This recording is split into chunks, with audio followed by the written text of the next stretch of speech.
All right, let's start with this story. Eskom's finances are improving after it reported a 26% decrease in losses before tax of 25.5 billion rand. It's forecasting a profit in the current financial year.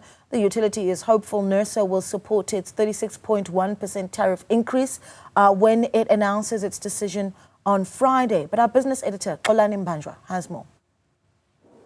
Despite a 25.5 billion rand loss in the 2023-2024 financial year, power utility Eskom says it is happy that it is forecasting a 10 billion rand profit, the first since 2017 for this current financial year that will end in March 2025. The bottom line is that on the back of just under 13% tariff increase and also year-on-year sales increase of 4%, we see a big improvement in terms of the profitability of the business going forward. And this is where we say to you that at 6 months into the financial year, we could foresee a net profit after tax of over 10 billion rands. Dr. Ramaphosa says he hopes that the decision on Eskom's 36.1% tariff increase that will be released on Friday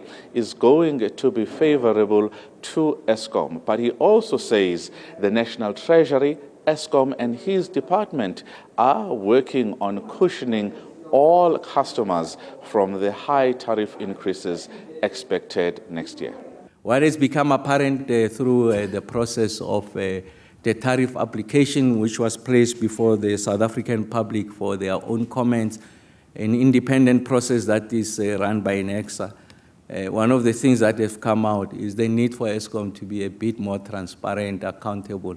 And I think that this delay just undermines and soils, if you like, that commitment, the social contract we have with our people to ensure that we are able to release the results on time. So our responsibility is not just on ensuring that we keep the lights on, but we are able to account for each and every cent, and we know the disproportionate impact that the cost of electricity is having on the cost of living of everyone, in particular low-income households. The rise in municipal debt levels that is owed to Eskom and the theft of electricity are the topics that were also top of the agenda today.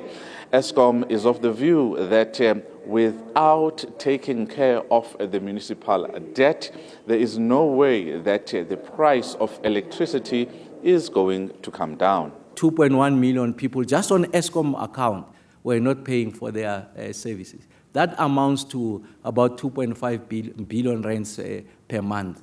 But the one area that requires attention is that of a municipality. And in fact, it's not an Eskom problem. That's the point I want to leave with you.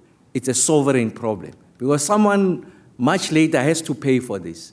And of course, it will be left to the diligent customer because it's going to find its way in the tariff application and/or is going to require some fiscal support. And what that means is that the taxpayer then is overburdened. There is the good and the bad, but not so much the ugly of load shedding, as Eskom has been reporting on its financial performance for the 2023-2024 financial year, where losses after tax actually went down by 26%. But there is also other issues of theft of electricity and also municipal debt creeping in and rising, which is an issue when it comes to the hike in tariffs. For Newzroom Afrika on channel 405, I am Xolani Mbanjwa at Megawatt Park in Sunning Hill, Johannesburg.